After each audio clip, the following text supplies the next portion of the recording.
नमस्कार दोस्तों आज देश और दुनिया जिस हालात से गुजर रही है, जिस माहौल से गुजर रही है, वो किसी से भी अनदेखा नहीं है। आज हम क्या, पूरा विश्व उस अनजान शत्रु से लड़ने की कोशिश कर रहा है जिसका हमारे पास कोई पुख्ता इलाज नहीं है। और इलाज के नाम पर अगर कुछ है हमारे पास तो वो हैं कुछ दवाइयाँ और कुछ इंजेक्शन, जिनके दम पर हम क्या, पूरा विश्व आज इससे लड़ने की कोशिश कर रहा है। लेकिन हर तरफ सिर्फ और सिर्फ हाहाकार ही मचा हुआ है। खैर, आज का ये वीडियो कुछ उन पहलुओं पर नजर डालने का है जो इस दरमियान पीछे छूट गए थे, या कहूं कि शायद किसी का ध्यान ही नहीं गया था। इन सब के बीच अब सबसे बड़ा सवाल ये खड़ा होता है कि क्या कोरोना वायरस वाकई में ही चीन से आया था, जो सरकारों ने हमें बताया, या सच्चाई कुछ और है। हम भी जानते हैं कि सरकारें आम जनता को वो सब कुछ नहीं बताती हैं ताकि लोगों में डर का माहौल पैदा ना हो, अराजकता ना हो, हाहाकार ना मचे। इसीलिए शायद वो सब कुछ नहीं बताया जाता है। और इन सब के बीच सवाल नंबर 2 ये खड़ा होता है कि क्या ये चीन का जैविक हथियार हो सकता है। जैसा कि हम पिछले कुछ टाइम से पढ़ते आ रहे हैं न्यूज़पेपर्स में या न्यूज़ में। अभी कुछ टाइम पहले एक आर्टिकल छपा था ऑस्ट्रेलियन न्यूज़पेपर में कि ये चाइना का एक जैविक हथियार है। अमेरिका भी इसके पीछे पड़ा हुआ है, वो यही कह रहा है कि नहीं, ये चाइना का जैविक हथियार है। तो क्या ये वाकई में सही है कि कोरोना वायरस कुछ और न होकर चीन का एक जैविक हथियार है? और ऐसा नहीं है कि ये जो कोरोना वायरस है वो अपने आप में ही इस तरीके का पहला वायरस हो। इसी फैमिली के कुछ और वायरस भी हैं जो ऑलरेडी हमारे बॉडी में मौजूद हैं, और हमारे शरीर की रक्षा प्रणाली ने उनके खिलाफ अपना एक सुरक्षा चक्र बनाया हुआ है, एक सुरक्षा कवच जिसको हम कहते हैं। दूसरी भाषा में कहें तो एक इम्यून सिस्टम बनाया हुआ है। तो इस वायरस में ऐसा क्या है कि हमारा इम्यून सिस्टम अभी तक अपने आप को इस तरीके से डेवलप नहीं कर पा रहा है कि वो इस वायरस से लड़ सके? क्यों ये वायरस हर बार एक नया रूप लेकर हमारी बॉडी में घुसकर हमारे इम्यून सिस्टम को धराशायी करता जा रहा है, और हम अपनों को मरता देखने के अलावा कुछ नहीं कर पा रहे हैं? तो आखिर क्या है ये कोरोना वायरस और कहाँ से आया है?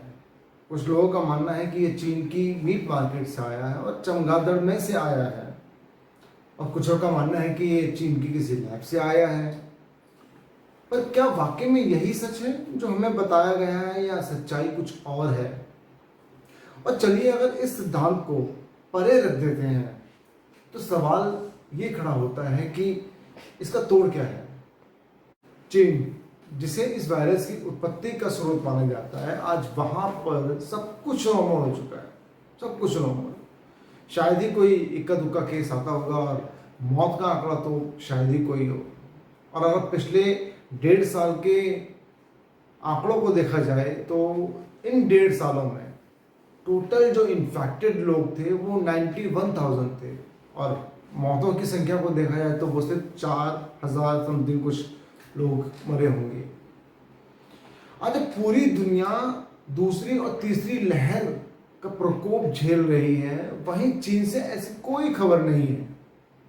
पता नहीं ऐसा क्या किया चीन ने कि जो पूरी दुनिया के वैज्ञानिक भी मिलकर नहीं कर पा रहे हैं। चीन 140 करोड़ की जनसंख्या वाला देश, यह बिल्कुल भी संभव नहीं कि वह अपनी पूरी की पूरी जनसंख्या का टीकाकरण कर दे। मुझे तो यह बिल्कुल भी संभव नहीं लगता है। इतने बड़े पैमाने पर टीकाकरण होना और दूसरे देशों को पता भी ना चले, it's completely out of the mind thing.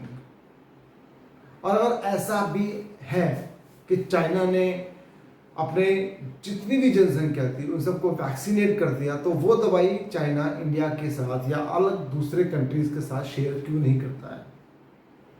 सोचने वाली बात है।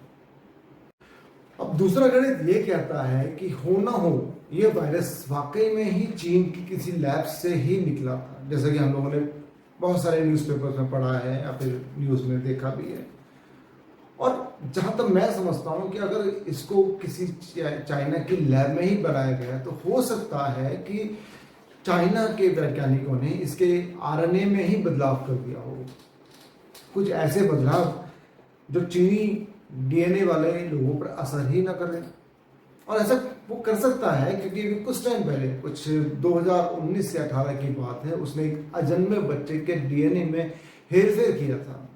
और जब उसने उस टेक्नोलॉजी को पेटेंट कराने के लिए यूएन में एप्लीकेशन डाली, तो उस एप्लीकेशन को, उस पेटेंट को ह्यूमन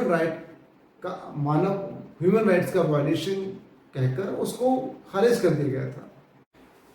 अब दस्तावेजों में तो ये प्रयोग बंद हो गया था, पर हम भी जानते हैं और आप भी जानते हैं कि चाइना हमेशा अपनी मनमाजी करने के लिए मशहूर है।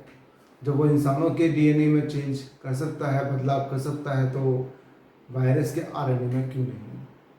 और ऐसा मैं इसलिए कह रहा हूँ क्योंकि प्रकृति का नियम सबके लिए बराबर होता है और सबके लिए इलाज भी एक जैसा ही होता है। अगर इस वायरस को किसी लैब में बनाया गया है, तो इस बात की पूरी संभावना है कि इसके आरएनए में छेड़छाड़ करके इसे इस तरीके से डिजाइन किया गया है कि ये चाइनीज डीएनए के लोगों पर बेअसर हो। अब सवाल ये खड़ा होता है कि इसकी पुष्टि कैसे हो। तो इसका सिर्फ एक ही हल है कि आज जब पूरे विश्व के वैज्ञानिक इसके ऊपर आर&डी करने में लगे हुए हैं, तो इसकी आर&डी न करके इसकी रिवर्स इंजीनियरिंग की जाए। जहां ये वायरस हर दिन मौतों के नए नए कीर्तिमान स्थापित कर रहा है, वहीं देखा जाए तो ये चाइनीज लोगों में ऐसा क्या है कि उन पर बिल्कुल ही बेअसर है। और चीन तो बहुत दूर की बात है, हर देश में चीन के नागरिक काम कर रहे हैं। उस देश के लोग जब जिंदगी और मौत से जूझ रहे हैं, तो उस माहौल में भी चीनी नागरिक बिल्कुल सुरक्षित है। कहीं से कोई खबर नहीं है कि कोरोना से किसी चीनी नागरिक की मौत हुई हो। क्या कोई ऐसा मैकेनिज्म हो सकता है कि हम चाइनीज डीएनए में छुपे उस कोड को कॉपी कर सकें और समझ सकें कि वायरस आखिर आया कहां से है, ये वायरस चाइनीज मूल के लोगों पर क्यों बेअसर है, और हम ऐसा करने में कामयाब हो जाते हैं तो शायद एक कड़ी होगी इस वायरस पर काबू पाने की। और हो सकता है कि शायद चाइनीज डीएनए में ही हमें इस वायरस के एंटीडोट मिल जाए। ऐसा करना शायद अंधेरे में तीर चलाने के समान होगा, और हो सकता है शायद तीर निशाने पर ही लग जाए। सवाल छोटा सा है और सोचने पर मजबूर करता है कि आखिर क्यों नहीं।